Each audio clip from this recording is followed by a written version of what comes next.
গরিবের doctor Edric বেকার শুধু নিউজিল্যান্ড থেকে ১৯৭৯ সালে বাংলাদেশে আসেন। টাঙ্গাইলের মধুপুর উপজেলার প্রত্যন্ত এলাকা কালিয়াকুড়ি এলাকায় গরিব, দরিদ্র ও চিকিৎসা সেবা বঞ্চিত মানুষের জন্য তৈরি করেন কালিয়াকুড়ি পরিচর্যা ও স্বাস্থ্যসেবা কেন্দ্র। তিনি বাংলাদেশের মানুষদের ভালোবেসে থেকে যান এইখানে।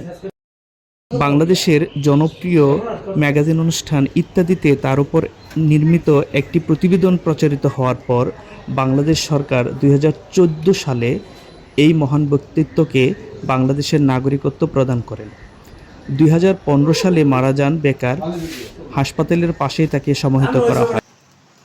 এরপর ২০১৮ সালে আমেরিকান এক দম্পতি জেসন ও মেরিন্ডি এই স্বাস্থ্যসেবা কেন্দ্রের দায়িত্ব গ্রহণ করেন। তাদের ৪ সন্তানসহ এই হাসপাতালের পাশেই তারা বসবাস করে আসছেন।